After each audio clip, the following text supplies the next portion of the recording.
Hello and welcome to Frost Over the World. Today we've got a 200 miles an hour, full throttle program, a champion program for you. A little later we'll be talking about the crisis enveloping Greece and the Euro. We'll talk about the neck-and-neck struggle in the UK election. But my first guest started his life in motorsport at the age of 8. He won everything he raced. By the age of 20, he started in Formula One, which proved somewhat more difficult.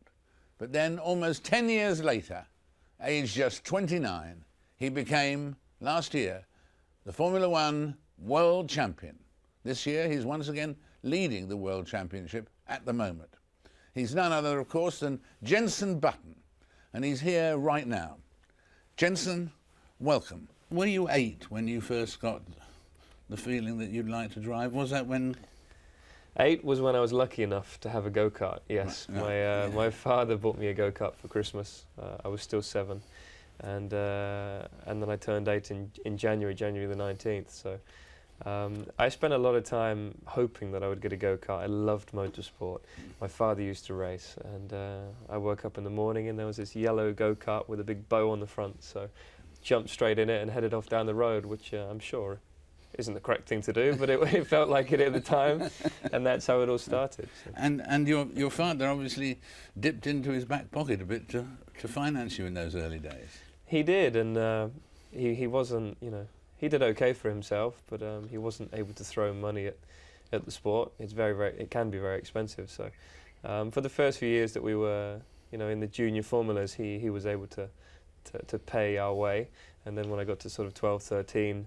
I had a manager and somebody that paid for it, hoping to get their money back in the future. So, yeah, it's not the money that he put in, it's more the time and the effort that he put into my career. The inspiration and so on. And the things that really developed in terms of your career, really, it was 19 and 20 that the big step took place, wasn't it, really?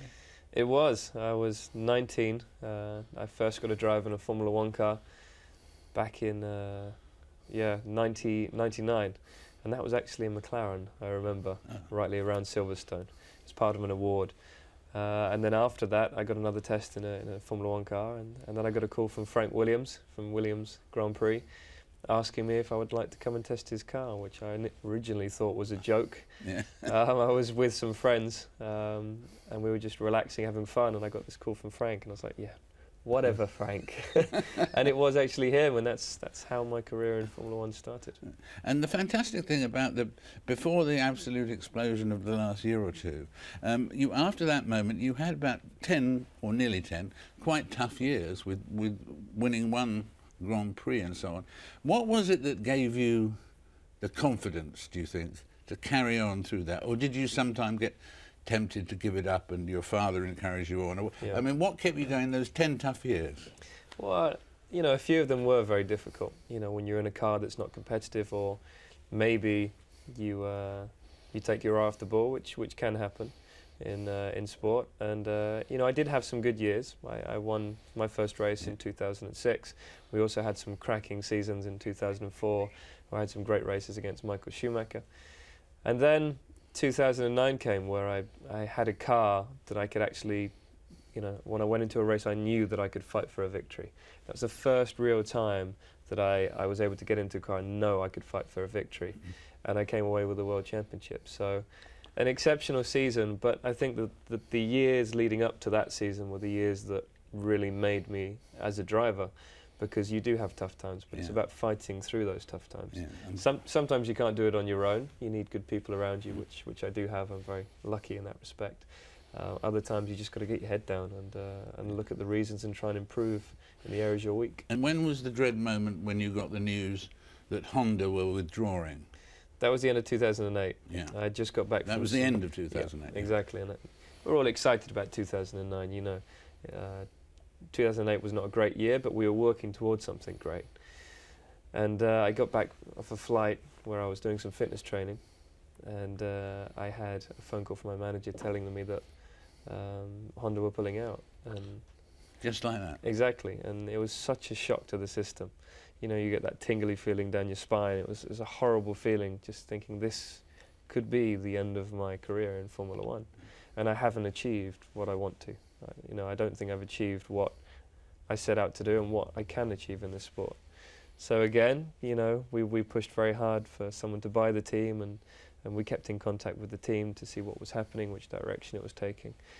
And one day it was great, it was sounding fantastic, and the next day it was very negative, and it just kept going like this. And emotionally it was very, very draining, but we came out the other end, and I think that's what made the victories last season that, you know, a little bit more sweet.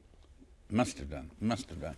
And the lessons you'd learned about driving through the years just all came together at that moment. It wasn't sort of deliberately remembering separate things, but it had all become part of your makeup, I guess. Exactly. You know, the years before that, the difficult years, they're the, you know, those are the years that make you as a person, as a human being, and also as a sportsman.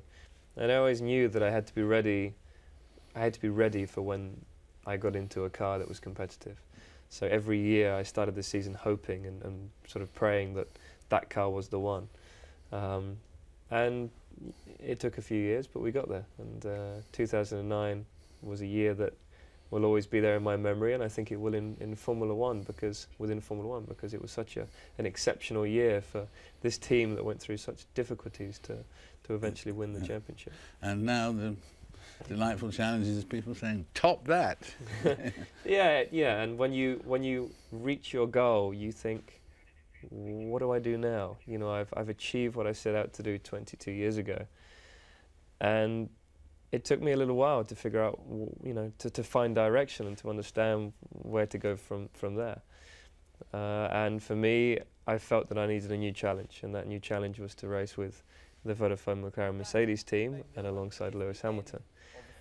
In one way, I knew it was going to be a big challenge because of Lewis, and also because it's a new team. I worked with the previous team for 7 years.